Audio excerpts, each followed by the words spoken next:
Welcome back to the Criminal Connection podcast. King of Clubs, chapter 13 of King of Clubs, my lucky number, a new chapter. With most things in life, somewhere along the line, you stop enjoying things as much as you used to. I've had the wildest and best experiences in my 20s when I was connected to the rave scene. I'd actually go out on a limb and I would say that I probably did more in those years than some people do in a lifetime. But I knew it couldn't last forever, even though I wanted it to. I mean, how many mad for it ravers do you see in their 30s? Very few. You know, most of them are settled down, you know, focusing on their jobs, their families, they've got mortgages, they've got responsibilities, they've become sensible. And the ones who haven't, I salute you. Promoting now is much the same. Yes, you get women throwing themselves at you. Yes, it's great when your job is to be out all night partying, listening to your favourite music, drinking and having fun. And yes, the money's good. The problem for me was this. First, I'd settled down with Maxine. She had her son Alfie recently, so I had no interest in going out and being around girls and drinking and going out late. And secondly, you know, I'd gone off the music, you know. I knew I'd change when I find myself thinking like, what the fuck is this shit I'm listening to, you know? It actually got on my tits. I wasn't, you know, a 20-year-old raver anymore. And I just didn't feel that, I didn't identify with it anymore. A magazine interviewed me towards the end of my career and asked me about my favourite music. And I started telling them I liked Frank Sinatra and Luther Vandross. The writer interrupted me. No, your favourite rave music. Rave music, I said. And I thought for a minute. Do you know what I said? I fucking don't like it anymore. I think it's shit. You know, the tape packs were a good source of income. They just become painful for me. You know, I had to listen to each one all the way through before it went out to make sure it was properly recorded and it sounded the bollocks. Early on, I'd actually loved that. You know, I'd have them on in the car. I'd be driving around from the record shops. It wasn't a chore, you know, it was fun. Now, I was finding it like painstakingly hard to listen to it all. It was taking me a week to get through one set of 8 tapes. Literally, it was just a load of noise, banging sounds with some geezer shouting and screaming rubbish over the top of it. And I don't know, maybe I'll become an old man at 30, but, you know, it definitely turned me into a grumpy old man, for fuck's sake. Worst of all, I didn't know if it was any good. I mean, in terms of whether the kids would like it. And you can't promote something if you're not into it. You've got to be passionate about it. You've got to love it. You've got to breathe it. You've got to eat, sleep. You've got to just absorb yourself in that scene. And if you're not, it soon shows. And what about the money, you ask? Well, that wasn't as good as it had been either. At the peak, you know, I could be earning 300 grand a year plus, you know, not bad for a lad from the old Dean who'd never made it higher than a lobby host working in McDonald's. But I think the main problem with the rave scene is the peak was gone. And I was looking at the scene and it looked to me like it was just about to go on a major downturn. You know, I've already mentioned Ibiza and Ayia Napa, where any old promoter was turning up and running clubs. Most of the nights weren't very good, but the punters were like all pilled up, pissed, and I don't think they really cared. You know, it was just, they were in Ibiza, they was in Ayia Napa, they was going out, whatever's on, they're going to. You know, the loyalty to the brands, I think, changed. I've also mentioned the DJs, you know, at first, the DJs were just grateful for the break I was giving them, you know. They'd all, you know, have sort of shitty day jobs and could be a hero for an hour at one of their raves, you know. A lot of these bedroom DJs, you know, they didn't have any track records, you know, they didn't really have a big following and no bargaining tools, but that started to change. So as they become more and more popular, and more events happen, they got more and more bookings. Because most of them were like arrogant little shits to begin with, the tiniest amount of recognition just took their egos higher and higher and higher. And they quickly got caught up in the scene and all the hype and all that went with it, you know. They thought they were something they weren't. You know, I think, you know, when you become famous and you're not used to being famous and you're from nothing, you know, you can either be grounded or you can get carried away. And unfortunately, a few of them got carried away. You know, they started demanding more and more money and were more and more unreliable each week. You know, and as the scene grew, there were more promoters putting on all these events, you know, all the time. So DJs and MCs could literally pick and choose where they wanted to play and play is what they did. You know, they played the promoters off against each other, agreeing to do one gig and then double booking themselves to hold out for the most money and let people down. There seemed to be no honour, and being dropped in the shit was something we all came to expect. A lot of them began turning up 5-10 minutes late and wanting to leave 5-10 minutes early, and would start throwing their toys out the pram when I said I'd deduct some money from their fees. It wasn't just them, you know, everyone wanted more dough. The venue owners wanted to double their fees. The sound system people wanted to double their fees. The printers kept moaning about paper. You know, they wanted to charge us more. The lighting costs went up. The laser companies were already expensive. Then they started putting their prices up. Even the doormen were in on it, you know. And the problem is, as a promoter, you couldn't charge any more money for your tickets than it was. So, you know, no one would pay it. So I was getting squeezed big time. It had never really been about the money for me. I liked having it and I liked spending it. But I was at my happiest when I had that real passion for raving. But I couldn't do it for nothing. When you combined everything that was going on, I think that contributed to killing the passion. And the problem is, when that goes, you got to call it a day. In the beginning, I was giving clubbers what I knew they wanted from my own experiences. It worked. I was always bang on. All my raves had my personal stamp. I was so in touch with the culture, and that's why they became so popular. You know, my thinking was that it was easy. You know, I couldn't see how other promoters didn't know what their punters would like. There's an old saying, you have to know your audience or you're fucked. Now I was drifting away from my audience. The thing which eventually made up my mind was the violence, the guns, and the crackheads. As I said earlier, I never really enjoyed the fighting, even though sometimes it might sound like I did. I did get a sort of satisfaction when I kicked the fuck out of a mugger or bashed up someone who was bullying someone. But it was only really a means to an end, you know, the end being the safety and the well-being of all my punters at our events. Given a choice, I'd have rather stayed at home with a glass of claret than spill the stuff all over a dance floor in Dalston. When I was a young kid raving in my 20s, the worst you get was a hug off a bloke and a shag off a woman, you know. No one really sold moody drugs, and shooting and stabbings were unheard of. By the time I started promoting, muggers with knives seemed to be fucking everywhere. Around the year 2000, things got even worse. You know, every other fucker was doing lines of coke. Before, you know, it had just been mainly ecstasy, amphetamines and puff, none of which is likely to send you too yampy. And the smell of crack being smoked in these raves was always hanging around in the air, you know. Crack particularly is a funny fucking drug, you know. It makes people hyper-aggressive, totally paranoid, and completely fucking unreasonable. That's a nasty combination when the cunt in question's got a 9mm stuffed down the back of his fucking pants. I've never really been frightened of anybody, but I've no desire to be fucking shot dead by a 17-year-old toe reg because he's off his face on fucking crack. In his mind, he wants to get into my club for free, and I've said no. I've talked about the times we used to kick the fuck out of anybody who threatened us with guns. I actually had them pulled out on me 3 times. And the time it happened to me at the Rex in Stratford was probably the maddest. About a month prior to this, someone shot the place up for being refused entry. And one of the doormen ended up in intensive care. He was wearing a bulletproof vest at the time, but still ended up with a bullet in his collarbone. Another rogue bullet from this shooter hit the girl who was in the cash box in the arm. Any other time, that could have been my mum in there, you know, which was a massive wake-up call in itself. Anyway, 3 big, bad, tough black geezers wanted to come into the Rex that night and they refused to be searched. Okay, well, if that's what you want, then you're not coming in. I'd refuse to let my best mates in without being searched. So a few scumbags weren't going to just stroll in and bring in whatever they wanted into my rave. I mean, the rules were pretty simple. You know, we were on edge because of the shooting a few weeks before, especially wary of any threats from people being knocked back. They were arguing with one of the lads on the dorm, just wouldn't let it go. Other punters were getting agitated by it. The real punters who wanted to get inside to listen to the music and to dance, the kind who had no interest in hard men gangster talk. I was standing just inside the foyer, not too far from the door, and I could see and hear all this commotion outside happening.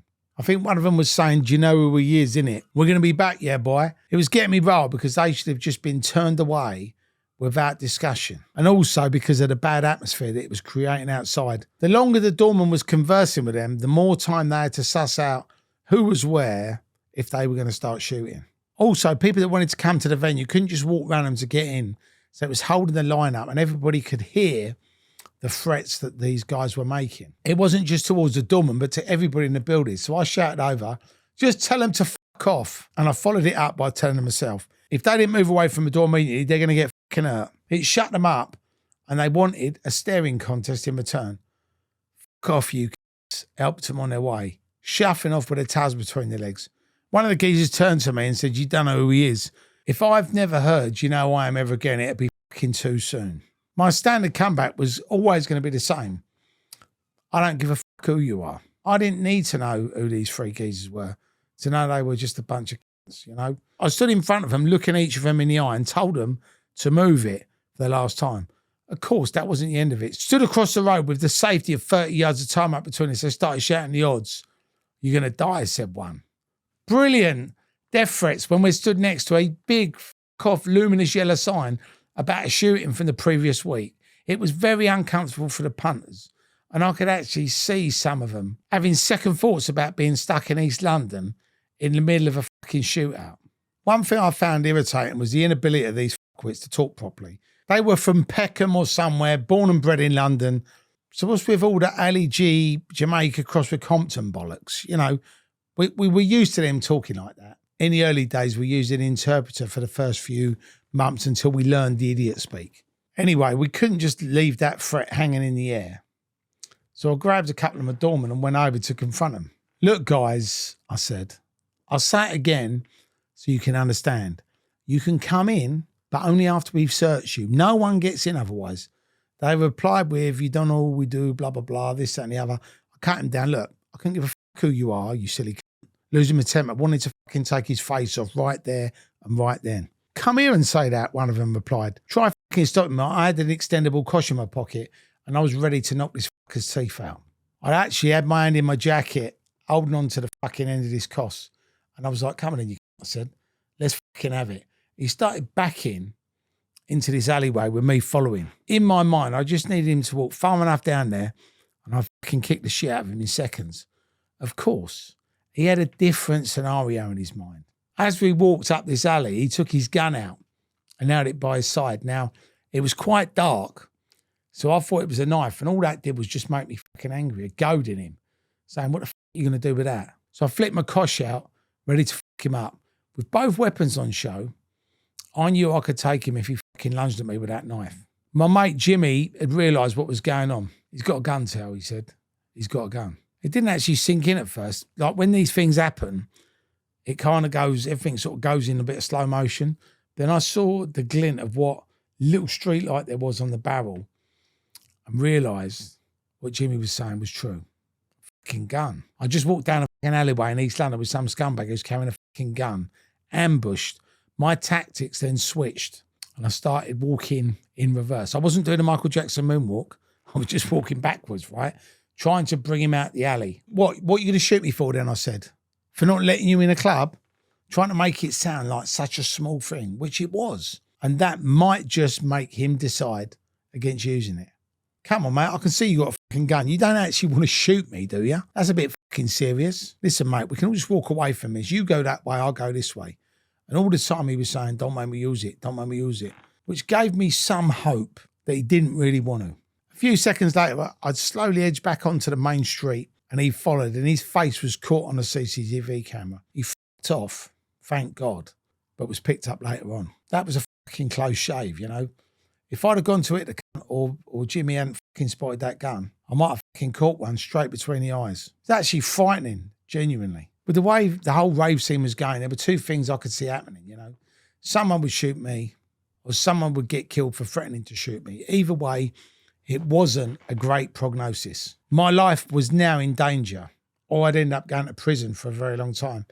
Even if I'd not thought that, Maxine would have made my mind up for me. She came to a couple of events just to see what I did for a living. You know, Garage Nation at the Sanctuary of Milton Keynes, a weekender at Butlins in Kent, and a One Nation rave at Bagley's Film Studios. I mean, talk about a fucking culture shock. When we went to Butlins, it was probably the first time in Butlins history that anybody had walked through Butlins with a Louis Vuitton suitcase. She hated the music and she hated the idiots who were out to spoil everything. She'd obviously had a lot of stories from me, but she'd grown up sheltered in a little bit of a bubble, and she didn't really understand what these were actually like. Seeing it firsthand with her own eyes shocked her. It worried her too, and having her there, me actually physically worrying about her, unable to relax in case someone mugged her or attacked her, made me look at it all in a new light, you know. She was pregnant too. And she actually looked at me and she said, I'm having your baby, you know, this has got to end, she said. It wasn't her spoiling my fun and giving me like some ultimatum, it's me or the Raves, you know. She was telling me what I already knew, you know, giving me good advice, something that I'd not had much of in my life. She actually said to me, you know, she said, I hate seeing you running around in all this shit, you know. And I'll be honest with you, the decision was made a lot easier for me because I was moving away from the scene in any event and I was going towards a more different, grown-up way of life. Towards the end of 2002, I put the word out that I was open to offers for One Nation and Garage Nation. I want to say a huge thanks to our sponsors, Fragrance du Bois. Now, for those of you that don't know about Fragrance du Bois, where have you been? It is one of the leading luxury fragrances, only available in Harrods, Selfridges and Neiman Marcus in New York. They've got so many different fragrances for men, for women. All of the fragrances are unisex, so make sure you get involved and sample the delights of Fragrance du Bois. For all the Criminal Connection podcast crew, we've got a special discount for you. 10% off. All you need to do when you click on the link below and choose your luxury fragrance is to put in CCPOD10 for the 10% discount. I spoke to quite a few people who were on their level and they were all interested. You know, one was from this fucking prick who thought he'd laid down the law to me. I'm making you this one offer, he said, naming a figure. But this is the only offer I'm making. I'm not getting into some fucking Dutch auction. If you get a better offer, don't come back asking me to go higher because I won't. I did get a better offer from Mike and Grant, who ran a business called Slamming Vinyl, and they had also just bought United Dance off my old mate Chris Brown. The deal was concluded really quickly. I got a nice fat check and they got the UK's best club promotion business. That prick who said he wasn't going to get involved in a Dutch auction found me back a week or two later. You fucking sold it, he said. Why don't you come back to me and see if I'd offer you more than them?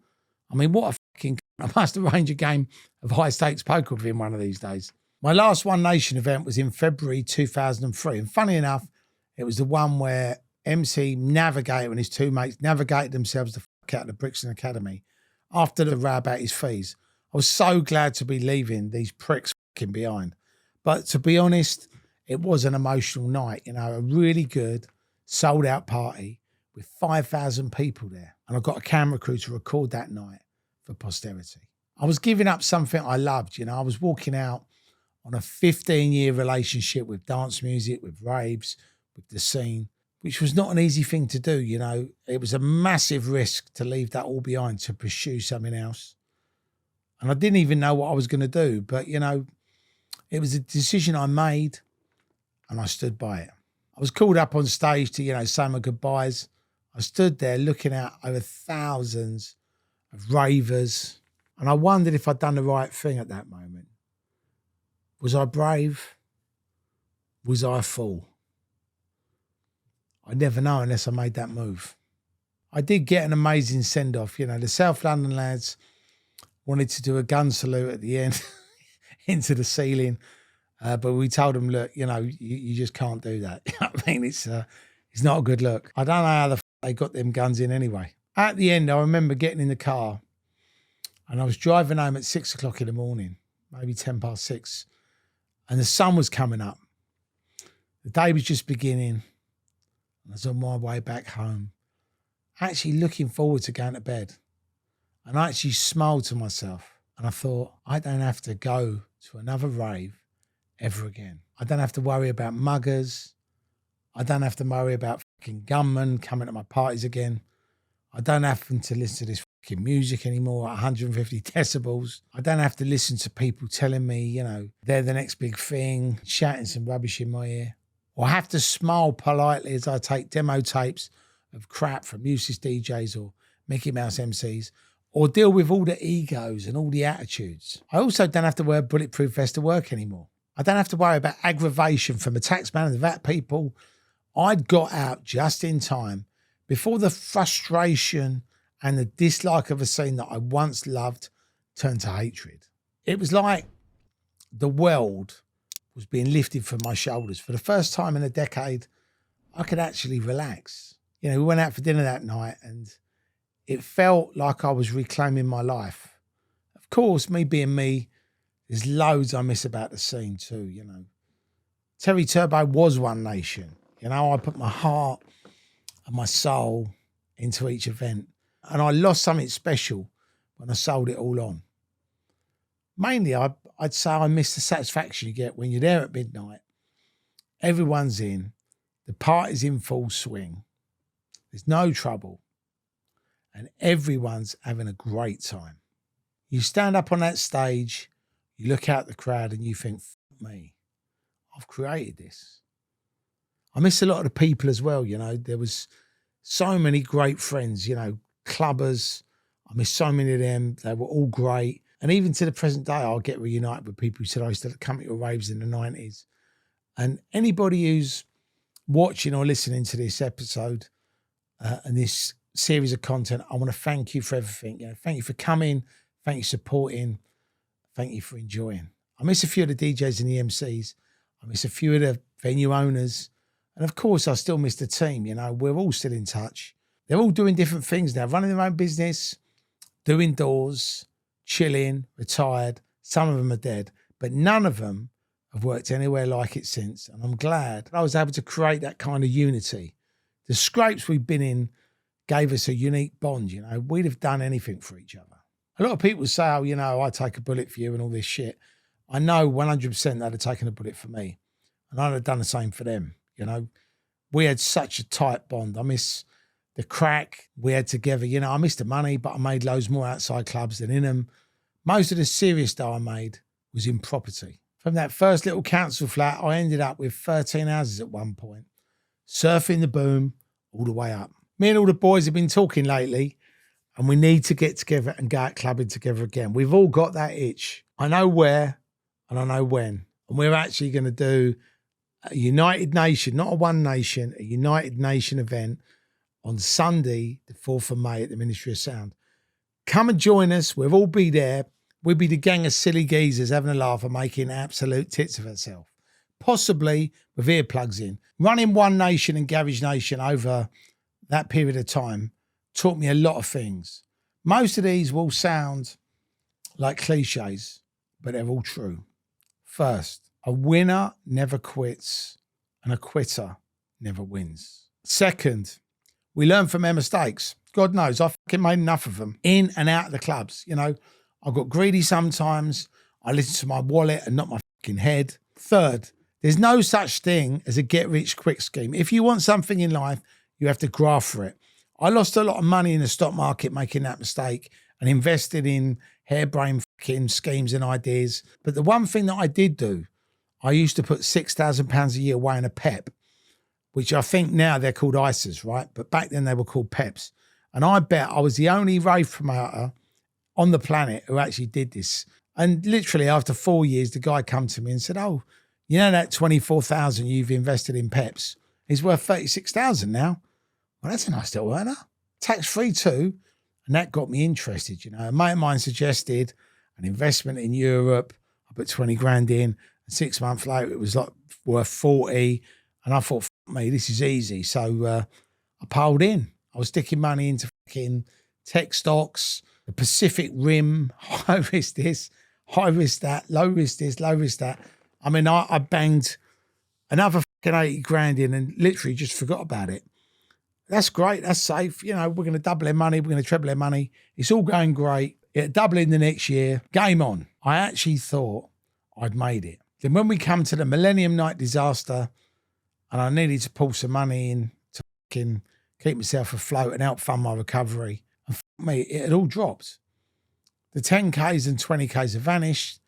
The 80K was now worth 40. I took a really cold fucking bath. I mean, I've done a fortune on cars too, but that's different. I used to change my car every year and wave goodbye to between 5 and 15K every time on depreciation. But at the time, I love cars and I just love the smell of a new car best of all. They were really my main vices, cars. A lot of people ask me what I'd have done if I hadn't got into promoting. The truth is, I'm not sure. Probably something to do with sales. I'm a people person, I could have probably done really well at that.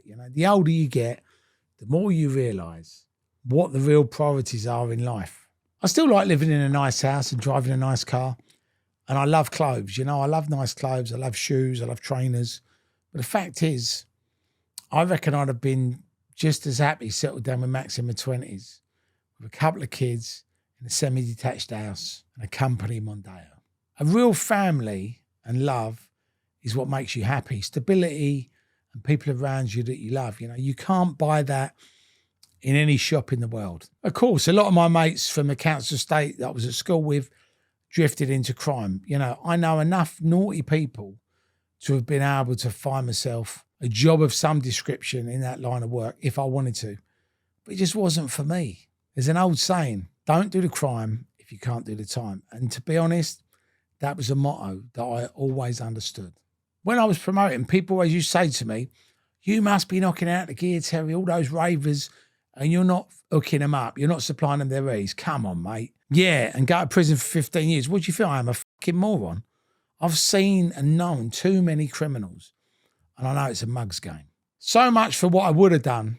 What about what I am doing? Well, believe it or not, I'm acting now. I got the bug when I appeared on this reality show called Britain's Angriest Men. And there was me and these two other geezers, both of whom needed help more than anything. Basically, they just went around fucking talking themselves into a battering. One of them sat there surrounded by his Argus garden furniture talking about fighting, beating people up when he had road rage. In the programme, I took the cameras around with me to acting and singing classes and to the raves. Of course, at the raves, I was getting angry and they just picked all the bits out they wanted to. So it made it look like I was angry all the time. As a result, I had no auditions for a year. People weren't interested in hiring Angry Terry in case I lost my rag on a film set. It was another learning experience. I changed my agent and I changed my name. I now act under the name Terry Stone because Terry Turbo sounded a little bit like a pantomime villain. Eventually auditions did come in, thankfully. I've been on the bill, my family, and I was lucky enough to be the geezer who beat Alfie Moon up in EastEnders. I've also had starring roles in feature films. The ones that stand out, One Man and His Dog, that was my first movie with Bobby George. I was in Hell to Pay with Dave Courtney and Billy Murray. I was in the BAFTA-nominated Rolling with the Nines. I've been in Once Upon a Time in London, The Rise of the Foot Soldier franchise. I've actually, for the past 21 years, been acting. But acting is the hardest game I've ever done in my life, With most things, you work, you advertise, something happens. With acting, everything takes a little bit longer, People think Orlando Bloom came out of drama school and went, straight to Hollywood. That was bollocks. He's been acting since 1992. He was bloke number 2 who walks on and walks off in Casualty with no dialogue. And that's the way you have to work, I still audition now, but I'm in it for the long haul. 95% of all actors are unemployed. So the one thing that you need to do when you're acting is you have to be optimistic. I mean, I've got great reviews for my performances in Rolling with the Nines and Rise of the Foot Soldier. And I've already done more in my career than most people have done in a lifetime career of acting. It's totally different from putting on raves and raving, but I'm a different person to the guy I was 25 years ago. So that's only right. I hope you've all enjoyed listening and watching to the King of Clubs, and I hope you got as much as I did from such an amazing scene. And I hope you've all enjoyed this little trip down memory lane. I also hope that it's been an insight into what I put myself through and how through determination and hard work, not giving up, you'll always get to where you want to be. If there's a message to be left with, I want it to be this: make the most of what you've got. There's a lot more to fighting than just beating someone up. A real fighter is someone who never gives up in life and keeps on pushing through the good times and the bad. That fighter follows their heart and their mind into the unknown. Finding what you want in life, happiness, a girlfriend, a wife, a job, a nice car, a house, inner peace, love, can all be done. If you believe in yourself, you can do it. You can make it happen if you want it bad enough. I'm living proof. That was the grand finale, the end of our King of Clubs series of content. Now, weeks and weeks of content is flown by. I hope you've had so much fun. We've had so much fun doing it. I've had a great time doing that trip down memory lane and sharing it with you all. Please like, please subscribe, please leave comments down below and let all your friends know, because if they've not seen this, they're missing out. Criminal Connection Podcast, baby.